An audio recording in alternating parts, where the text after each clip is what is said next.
right, so you're listening to NYC Radio Live. I'm with Derek Gripper here in Lenny Stern Studio in the East Village, historic musical place. He just played an amazing concert for Robert Browning Associates. Pretty incredible. And I don't know, you got the guitar in your hand. Do you feel like playing before we chat, or you want to just... Yeah, we could play. Sure, yeah, go for it.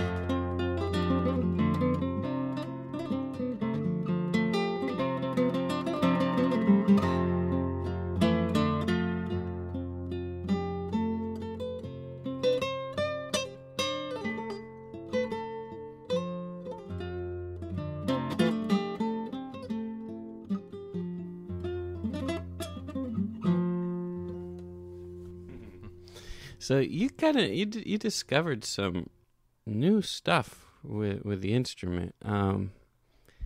What I guess you started as a classical musician, I take it, and then what happened? So I started as a I started as a classical violinist, and then I learned bass guitar to play in bands and things like that. But I started playing classical guitar, in the middle of my teenage years, and that challenge of learning it was really an interesting challenge. I really enjoyed it a lot.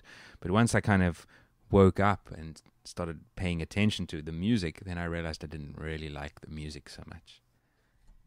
Yeah, I kind of had the same issue. I learned classical guitar because I was a wedding DJ, and I thought, I can make more money as to play the ceremonies, and which made me the most dedicated wedding DJ in history, because it was like 4 hours a day, for a couple years.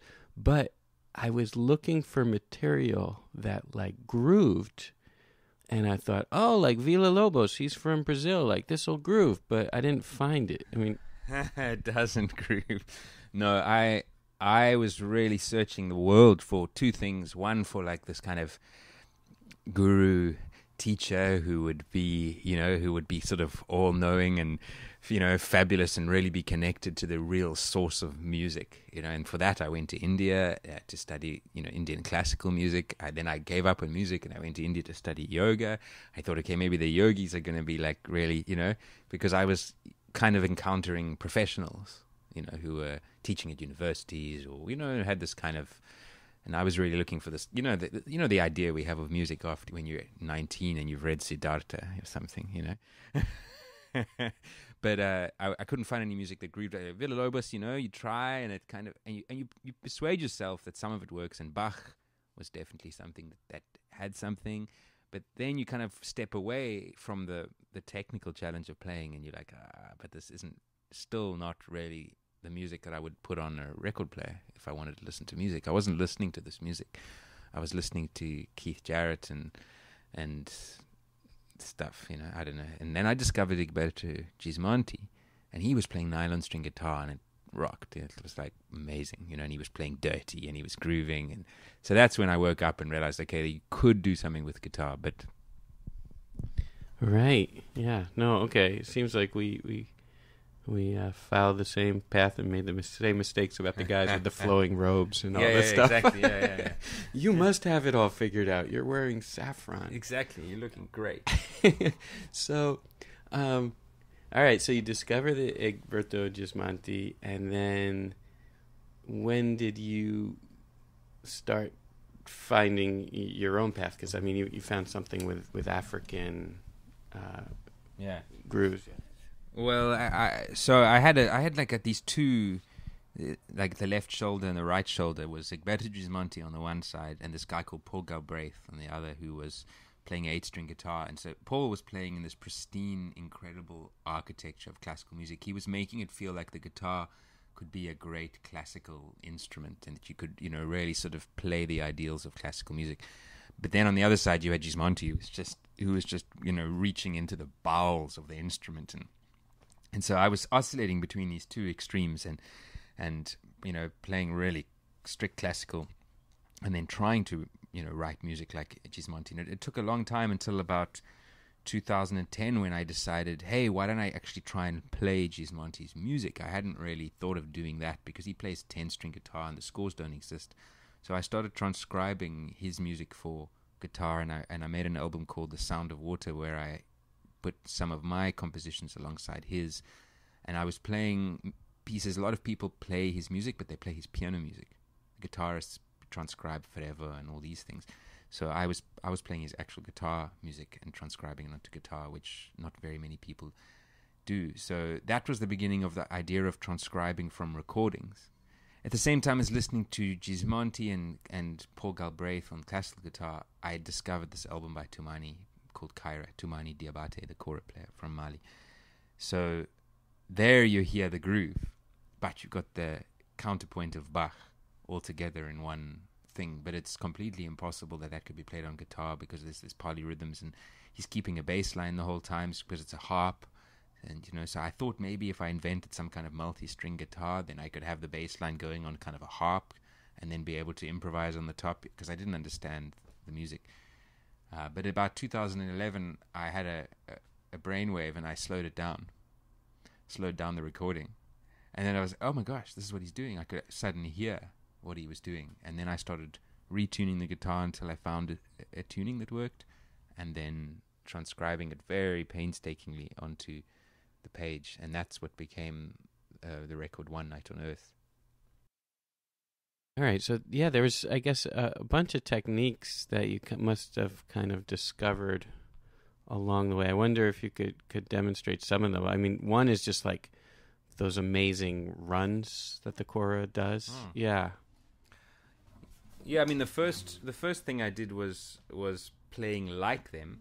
So playing like the kora when I played Bach or when I played my own compositions. So, bringing out these little stops and these things and little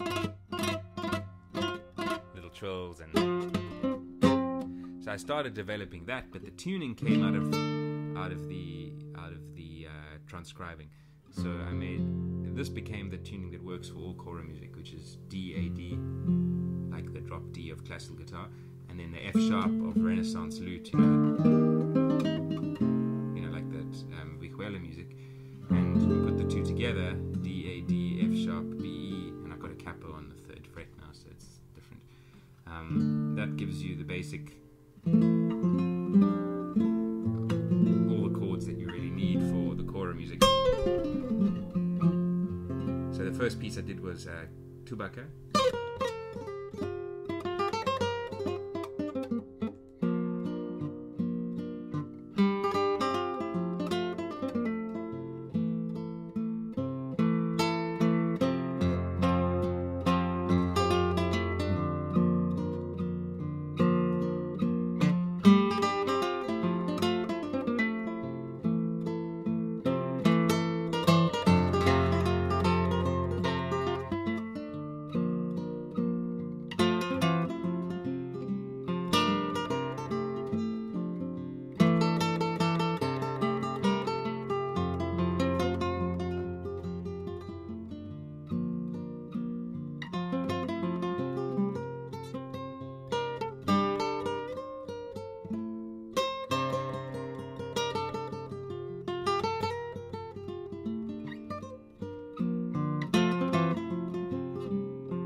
Wow, that stuff is heartbreaking. Yeah, it's a beautiful piece. It's totally crazy.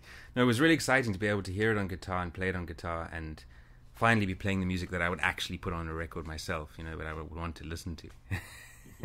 That was really amazing, and that was a breakthrough because that hadn't been the case before. I wasn't sort of putting on a Villa-Lobos record in the afternoon, and then practicing it the next day. So this was the first time that the listening integrated with the playing. And interestingly, I mean, nylon string guitar is not so far from the fishing line of a kora. No. And what's crazy was that, Toumani would do things like you'd have a line that went up high and you couldn't get to the bass note, and he'd have an open string in that one place. There'd be an open string there. You'd be like, wow, if that hadn't been an open string, I wouldn't have been able to play it. So it felt like he'd really planned out everything so that it could be played on guitar, because it's perfect. It just falls straight onto. Once you have this tuning, everything on the kora just falls straight onto the instrument. There's really literally nothing you can't play on the guitar. And what are some of the varieties of grooves that you discovered? I mean, this kind of has that what else did you come across in these transcriptions? Well, I mean, there's things like this one, which so that Jarabi has the 3-3-2, which I don't think that's how most griots would think of it. But that rhythm. Then you got something like this one.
Yeah, it's stunning. And I've had these fun. We were talking before how I have my own history studying with griots, and I remember that change in feel. I can remember exactly them, Fomoro Jabate, looking me in the eye as he switched the feel to that, and the implication being like, you don't know anything about music. Yeah, and I mean, the first time I heard that was in a recording by Nadaka and Ganesh. He's a guitarist from France, lives in Oroville, and Ganesh is a Carnatic violinist. And at some point, there's a percussion solo which I later heard was played by Viku Vinayakram's son, Salva Ganesh, and he's playing and he's in the groove, and then suddenly it goes into like another gear and changes, and that was like one of the most exciting things I'd ever heard in music. It's like, oh my god, you can do that! It's amazing. Wow, Salva Ganesh is in town, by the way, just so you know. No way. Yeah. I studied in 2001, 2000. I spent 6 months in Chennai studying with his family. Oh, great. Yeah. Okay, small world. Yeah, I was with Swaminathan yesterday. Yeah.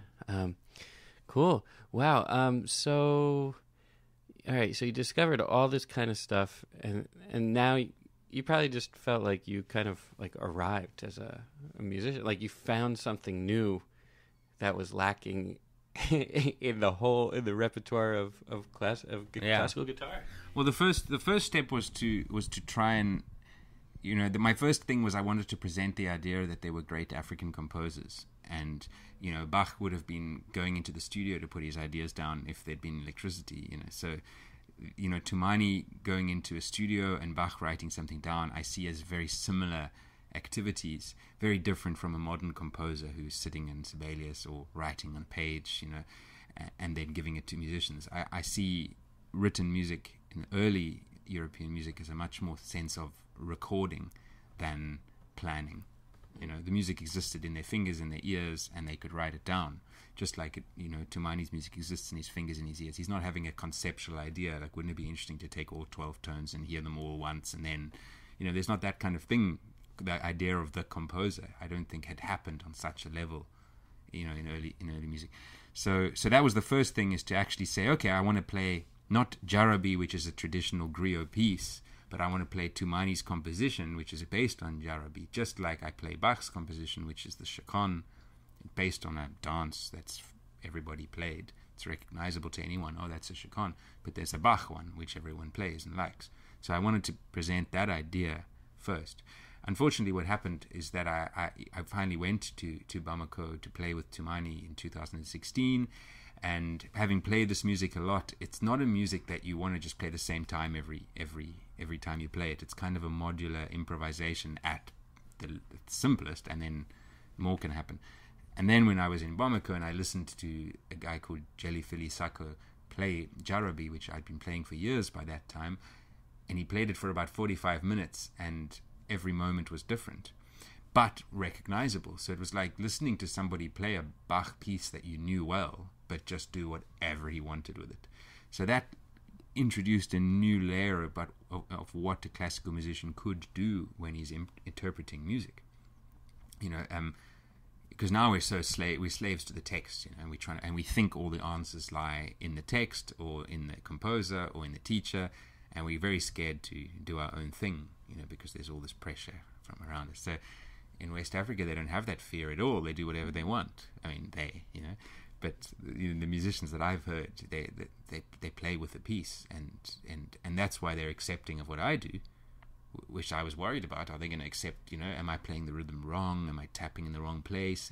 But that's not how people think about music there. So there's this sense of improvisation, and interpretation is really like linked to improvisation. So that happened. So the pieces became even more loose, and now I'm back to where I was before, which is improvising and composing, but of course with this in my... So I've just made a record called 25 Minutes in North Vancouver, which is a 25-minute unedited improvisation, and you can hear the Gismonti, you can hear the Tumani and that in it, but I'm not actually quoting from anything of either of them. Yeah, it's interesting. They say like Saraband was like a Congolese dance, the Zarabanda. And I've heard other musicians say that Baroque music in general was really influenced by West African music, and they say they can hear it. I don't hear it as much, but Wow. that there's so much going on. So it could be a whole thing. I hear like the Bach phrases. You have something like the violin partita.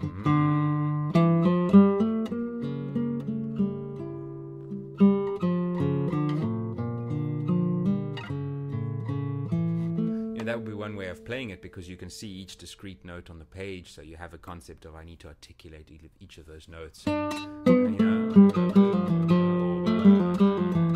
you want to make that really clear. Whereas a griot would never play like that. They'd be...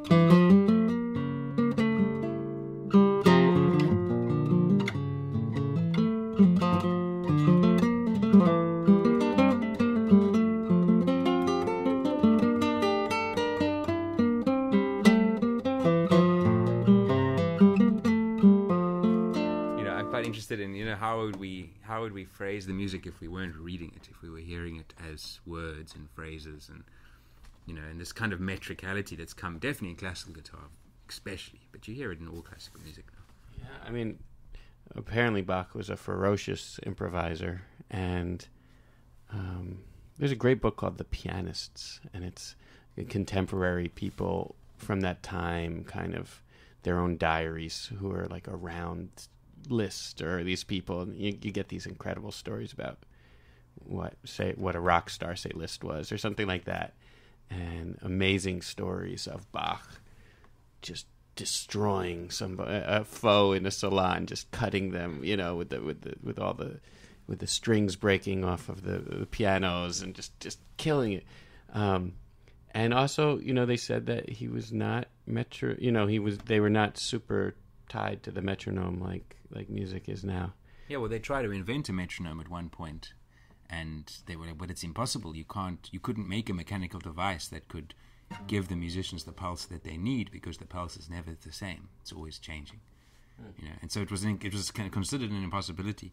And that's I don't know if you know William Kentridge, a wonderful South African artist, does a lot of things at the Met, the operas and that. But he had a piece called The Refusal of Time, when he talks about what happened in Europe when they centralized and mechanized time. and for the first time you have this idea of time being referred back to one place, and everybody is an hour or two or three before or after. And this was a huge idea, that hadn't existed. And the same in tuning and temperament, the idea of being able to tune instruments the same in every country, the A being 440, and then the intervals being able to be mechanically divided into exactly 12. They had this idea of equal temperament, but they could only do it in the early 20th century because they only had the technology. I think they did a study where they looked at all the main piano tuners of London, and they were all doing so-called equal temperament completely differently. And if you go back 200 years, everyone was tuning their instruments differently. You go to Zimbabwe and you say, how is the mbira tuned? And it's like, well, how is it tuned? It depends on the musician. And the kora was like that. If you listen to early kora recordings, you can almost hear who the different players are because they have very individual tunings. Whereas now, you go to Bamako and everybody has a guitar tuner stuck to the neck of their kora, and they're tuning in equal temperament. So just these small changes, and then everybody hearing Tumani's recordings, and so they start to play Jarabi all like Tumani plays it because that's the popular way. Whereas before that, every region would play it differently, and if you went to Gambia, there'd be one style of kora playing. I mean, even if you listen to Sidiki Diabate, Tumani's father, and Amadou Bansang Jabate, and they were separated for 20 years. They didn't see each other. The one was in the Gambia, and Sidiki had moved to Mali. Their playing styles are completely different, because they 20 years change. So all of these things, and now we're 200-300 years after Bach, and we're trying to reimagine how he played. It's such a beautiful, wonderful thing to think about because we actually have no idea. It's like trying to work out what Keith Jarrett would sound like, but you've never heard jazz. You've got a photograph of the piano, you've got a transcription of the Kong concert, and you've got some reviews of his concerts and like the fact that he used to hum along and like do these weird contortions with his body, and you kind of try and work out what it sounded like, and rebuild the piano from some pictures, from an oil painting, Right. And so this approach that you've stumbled upon for yourself, like you by improvising, you're in the land of no mistakes, right? So that kind of gives a lot more life and to your own experience making the music. Well, we got excited in the 80s about different cultures, and maybe just before as well. Ravi Shankar came to the West and introduced people to Indian music, and then there was this big explosion of world music and African music, and so it was very interesting to hear people who'd been cut off from dominant Western culture and had learned music in a different way, and that was really fascinating. Whereas now we know that we all have phones, we're all watching YouTube, we all grew up. Tumani's children grew up watching MTV and playing the kora to pop videos, so that's changed. So I find what's interesting is where is the human element that comes out of a particular music. And what I find in the griots is that there's a connection to the body in a really natural way still, because of the way they learn music and because of the way they think about music. So you go and you see some 7-year-old having his first kora lesson, and it's the most natural thing in the world, and he grooves like hell, and he plays a syncopation that like most university students wouldn't be able to do because it's in his body and he doesn't know that it's difficult, and it just happens naturally. And if you think of English, imagine we learned English in the way we learn music, we wouldn't be able to speak after 2 generations. If we intervened in the process of language acquisition and started having half-an-hour lessons every 2 days in a locked room with a teacher, it would be a complete fucking disaster. So I'm more interested in that, and that's why I'm more interested in individuals than I'm interested in musical cultures. Like, I'm not particularly interested in Malian music as such. I'm interested in certain Malian musicians who really connect to that, just as I would be interested in Indian musicians who connect to that, and classical musicians who have that ability to sort of transcend the ideas about music and their body. You can see, and Bach would have totally been that, by the descriptions. Yeah. So you well, just an aside, because it ran through my head. We had wars like in this country, but when they instituted the the time thing when the railroads came through and they needed to standardize the times. There were like towns that were like, "We're not changing our clock, you bastards!" You know, Yeah. it was like a whole thing. You know, I guess they didn't win that one. Well, there's not enough resistance, and I see that in West Africa. There's not enough resistance because there's not enough knowledge. Because classical music, where a lot of this came out of, I mean, I think a lot of what we see in contemporary pop music and rock music, you know, singing in tune, auto tune, all this, which is now massive in West African pop and all that. This all came out of classical music, and classical musicians aren't honest about it. They're not honest about what in tune means. So these West African musicians who come with these incredible, beautiful temperaments, which would rival the temperaments of Bach, and that, you know, they come to Germany to play a concert, and they want to play with a keyboard player, and the keyboard player will say, "Well, you know, you are out of tune," you know. Or they come to record an album, and the English producer will say, "Oh, well, we need to tune this core a bit because it is a bit out of tune," you know. But I mean, equal temperament, every piano is tuned in today, would have been a total abomination to Bach's ears, to that era. And this was something that was fought about, just like the time zones. People fought about it and wrote books about it. There's reams and reams of books, until they eventually decided in the Industrial Revolution, when every home had to have a piano, that this was the only way they could do it. But every musician had their own way, and Bach wrote a beautiful diagram, apparently, on his 24 preludes and fugues, which he showed a simple way that teenagers who he was applying for a job to teach teenagers, they could tune the harpsichord in this very simple way, and he showed how. And there they could play in that tuning all 24 keys, and he wrote those 24 preludes and fugues. That's one of the theories. I like the theory, so I'm going to say it's... We're not restricted to facts. Yeah. No. So you also got into the South African... I'd like to... Maybe you could talk a little about that and demonstrate it. Yeah, I mean, South African music... And this was the Khoisan people? Well, I came to South African music, you know, when I was growing up. South African music was, you didn't, you know, when I'm talking about like what we called boere music, the Afrikaans folk music, you know, that was like, you know, there were two types of music that I was taught to hate. It was country and western music and boere music, you know. It is like that, you did not listen to that. That was absolutely the worst form of terrible.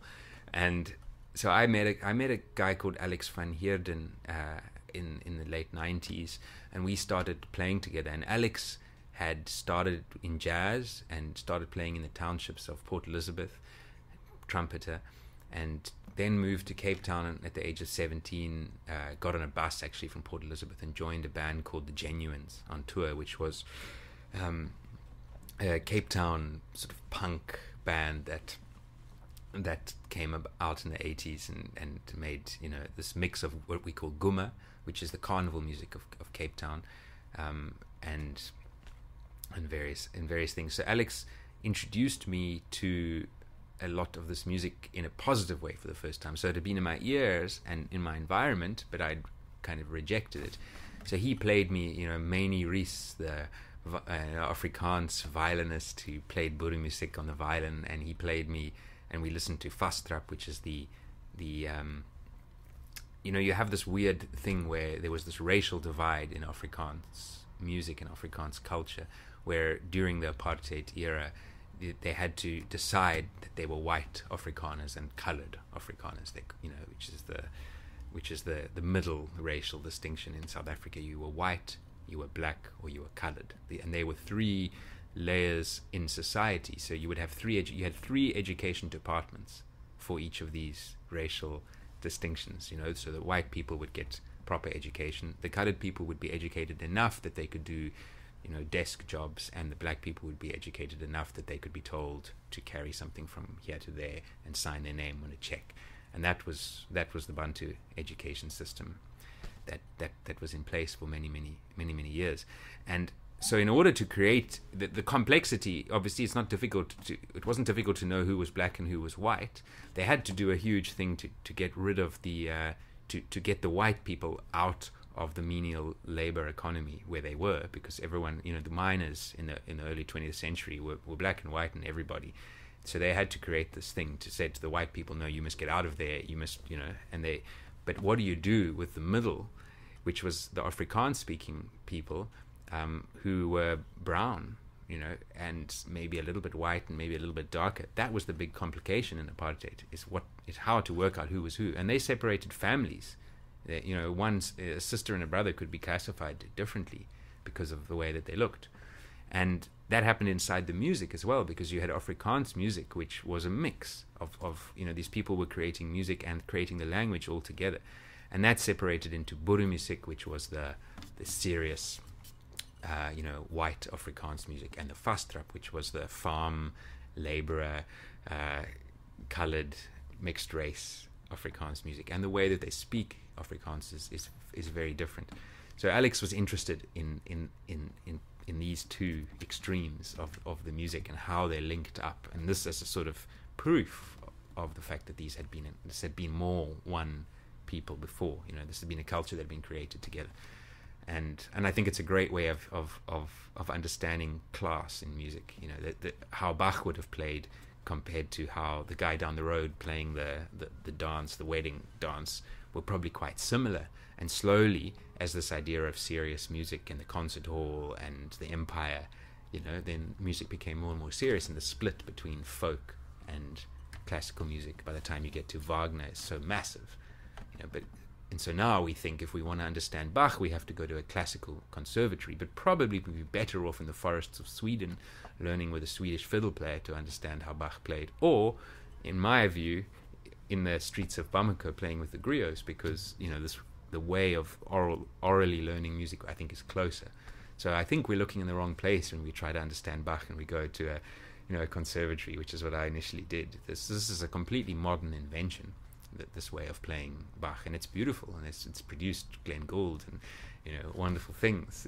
But I don't think it's very, in the early music movement coming out of that, tried to recreate it, but I think there's some source materials that they overlooked. Yeah, it's interesting, when you're telling me all this history about apartheid, and it's so strange how when you study music, the history that gets uncovered is not the stuff that they tend to teach you in your high school or whatever. Like I learned more about American imperialism by just learning about Cuban music and how that all played out, and the sugar plantations and all this stuff. And so like I didn't know about any of this stuff. So yeah, and so then you got into this South African music and figured something out. Yeah, we started doing things like we had these, and we made a record called Sagtevlei, where we got together on a farm, which the name was Sagtevlei of the farm. It was about 2 hours from Cape Town. This was in 2000, and I got asked by a kind of like the Cape Town equivalent of Afropop. They were starting as an online music magazine, and they started a series called The Wonder Gigs, which was a 1 year at the SABC studios, South African Broadcasting Corporation studios in Cape Town. Beautiful room, 100-seater recording studio. They started doing these monthly concerts and recording them and releasing them as records. And I got asked to do one with string quartet and to make a collaboration. And this is the opportunity to work with Alex, because we'd been talking about working together.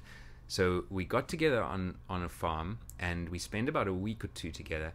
And every day we spent about 15 or 20 minutes writing music. That's all. And the rest of the time we ran up the mountain and swam dams and cooked food and things. And it was a really effortless, amazing process of composition, which I've only experienced once again in my life, and that was when we did it again for another project a few years later. And what we did was Alex would come with a musical idea that came from his sort of oral repository of Cape music, the carnival music, Cape jazz, like something like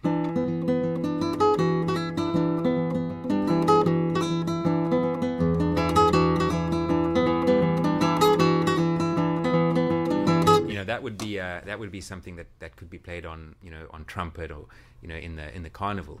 Just one phrase that would have been followed by many others, and we'd take just that one phrase, and then I'd bring an idea from contemporary classical music. So for that, we used a phase like Steve Reich phase, and we had a violin and a viola playing that and then going out of phase.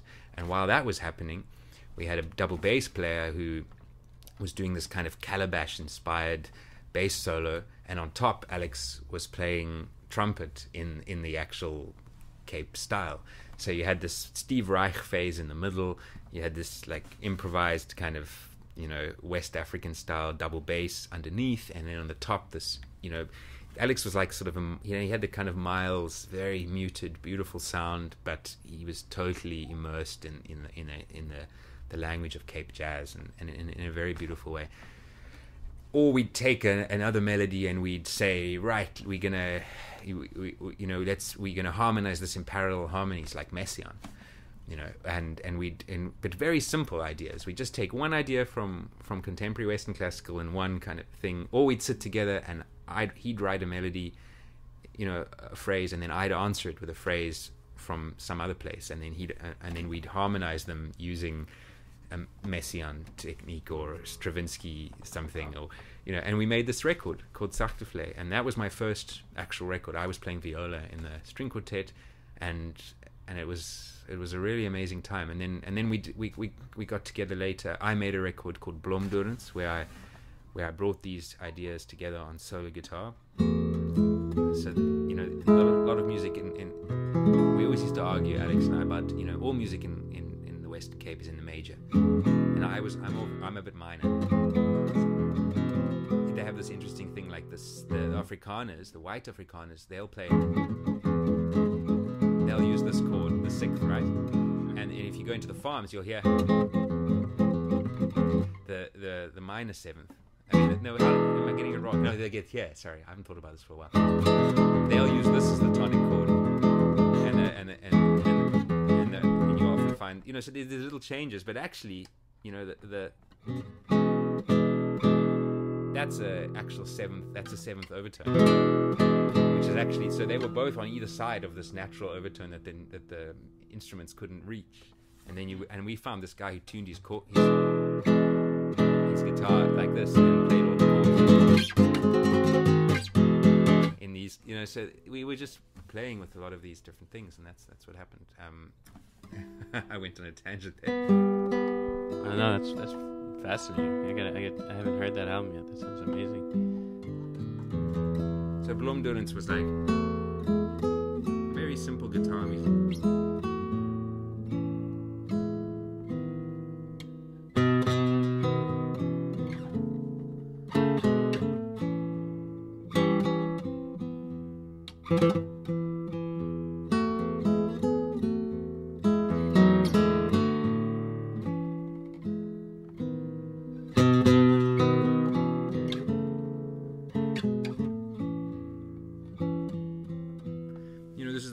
The same music that Abdullah Ibrahim was drawing on, you know, the famous Cape jazz. Yeah. That's where Alex was coming from, and then I was taking that back to the guitar and doing it in a very simple way. So that piece, that cyclical round and round of, you know, something with three chords, that comes out of the church music in the Western Cape.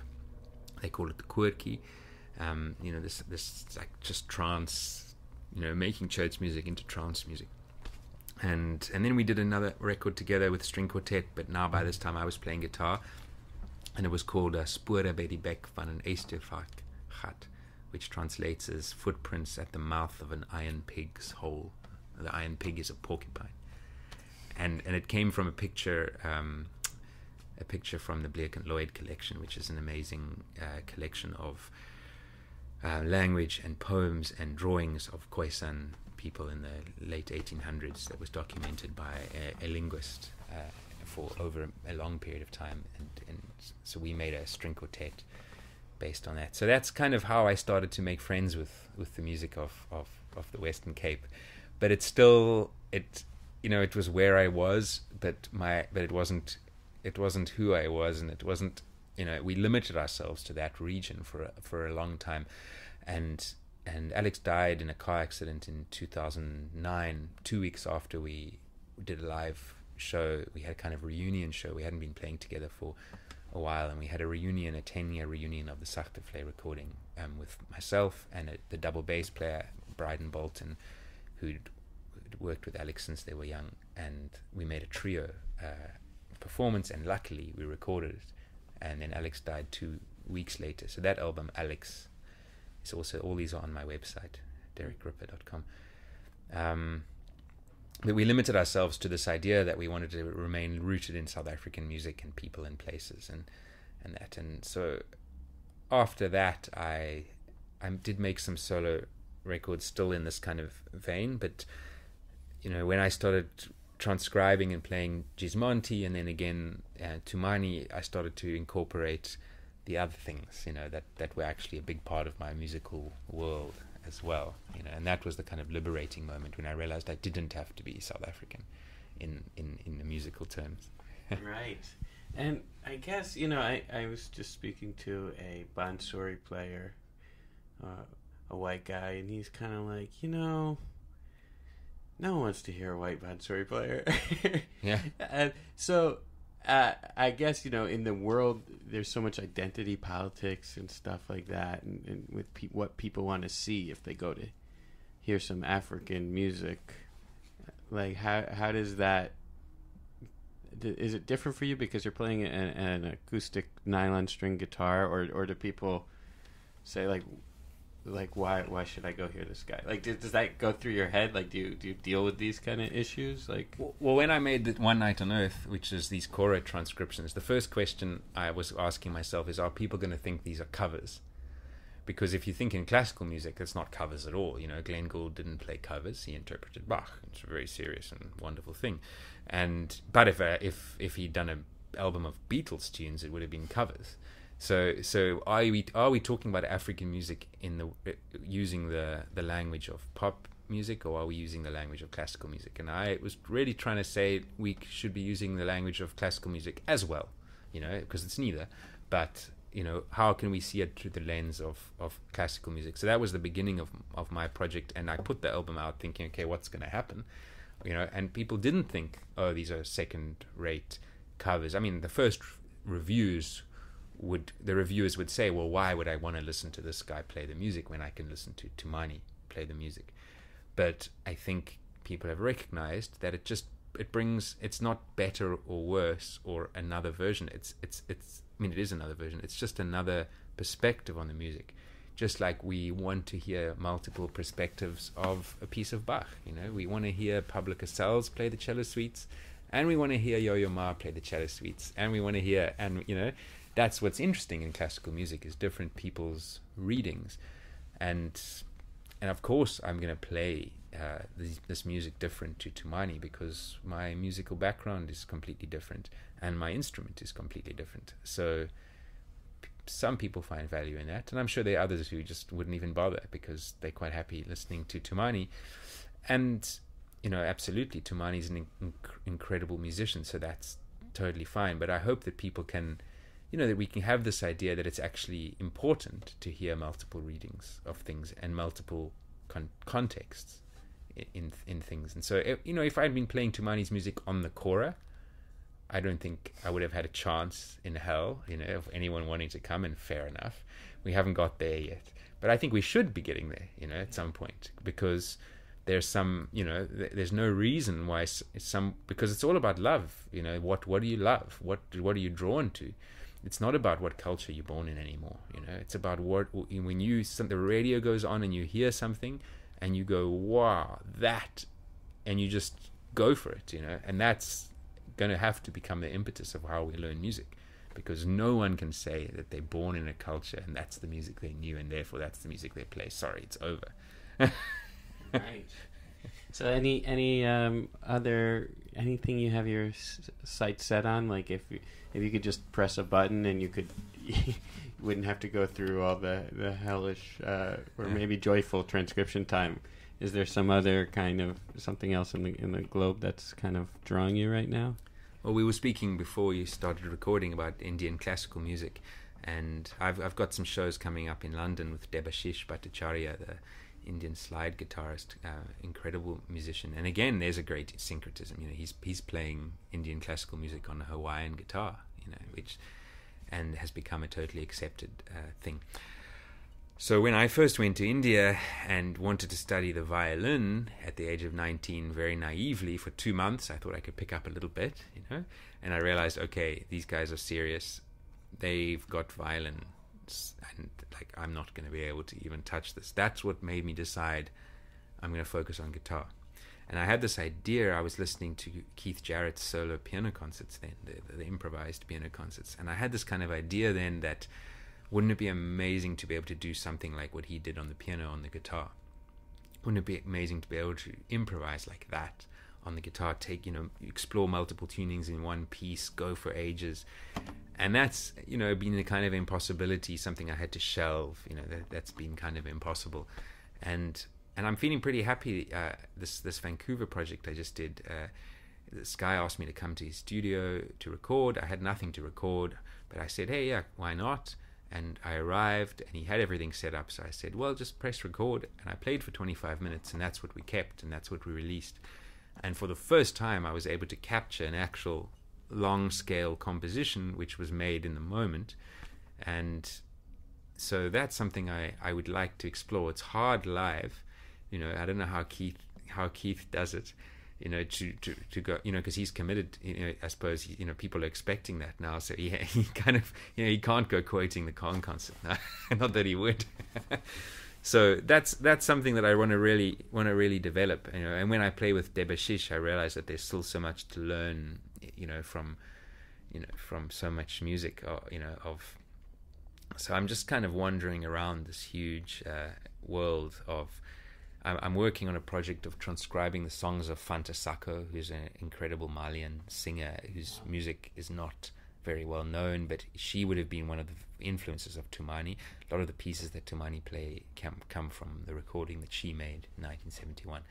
So I'm transcribing them for solo. I'm looking for a very good singer. That my idea is to have someone singing them in English, translated, because I want to totally recontextualize it. Because we're used to hearing griots singing and experiencing that, but I want that shared humanity of it, where we hear it and go, oh, these people are singing about love, they're singing about death, they're singing about things that it's not just some strange thing. It's like, oh, these griots, and it's 800 years old, and isn't this so I want to get to that shared place, and that's why in a concert I'll play something by Toumani and I'll play something by Bach, because I'm not changing any of the variables. I'm still a white guy with a classical guitar in both. So I've taken away the otherness. For somebody who knows Bach, they can listen to the Bach fugue, and then they can hear the Toumani, and they can go, wow, this is really similar. And it's similar because of the way I'm interpreting both, but it's also similar because it's human music, and there's a lot of similarities, and maybe historical similarities, like you said, I don't know. But there doesn't even need to have been, there's a shared something happening, and that's what I'm trying to emphasize. That these resources are open to us. For sure. So you want to take us out with a little improvisation? Wow, pressure. Or you could go on the editing room floor.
Wow. So in like 300 years, some conservatory students is going to have to play the transcription of that. Shame. Exactly. I know. It's terrible.